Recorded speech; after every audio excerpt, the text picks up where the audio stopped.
মানুষের জীবনে কয়েকটা স্তরের শিক্ষা জীবন। Primary school, high school, college, university. তো এটা হচ্ছে প্রাইমারি স্কুল আমার শিক্ষা জীবন শুরু হয়েছিল।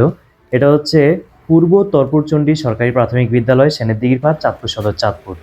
পুরো বিদ্যালয়টি দেখাচ্ছি। অনেক শৈশবের বন্ধুরা বা বিভিন্ন যারা পড়ালেখা শেষ করে এখান থেকে গিয়েছে, তাদের অনেকের কাছেই স্মৃতি জড়িয়ে আছে। কিন্তু এই প্রিয় বিদ্যালয়ে কিন্তু আর আসা হয় না।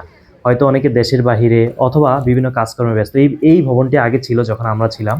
এই ভবন কেন্দ্রিক অনেক স্মৃতি জড়িয়ে আছে। যদিও আমার ৩ বছরের মতো এখানে পড়ালেখা হয়েছে এবং অন্য বিদ্যালয়ে চলে গেছি। তবে এটা দেখতে পাচ্ছেন, এটা হচ্ছে নতুন ভবন যেটা সরকারিভাবে করা হয়েছে।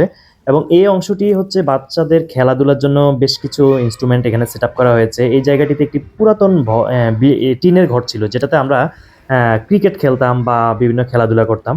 এবং এখানে এই মাঠে বিকেলের সময়টাতে এলাকার যারা ছিলাম তারা খেলাধুলা সহ বিভিন্ন অ্যাক্টিভিটির মধ্যে জড়িত ছিলাম। তো সবকিছু মিলিয়ে শৈশবের স্মৃতি ঘেরা এই জায়গাগুলো কিন্তু এখন আর আগের মতো যাওয়া হয় না।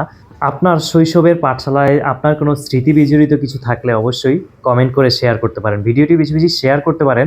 যারা এই বিদ্যালয়ে পড়ালেখা করেছেন আপনারা কমেন্ট করে জানাতে পারেন কেমন ছিল আপনার শৈশবকাল, এবং আপনার যে ফেভারিট শিক্ষক বা শিক্ষিকা ছিল তাদের নামও যদি মনে থাকে কমেন্ট করতে পারেন। এবং এটা হচ্ছে বাইরের অংশ যেখানে বিভিন্ন জাঙ্ক ফুড রয়েছে। আমরাও একসময় ৳১ ৳২ নিয়ে স্কুলে যেতাম মজার মজার খাবার খাওয়ার উদ্দেশ্যে।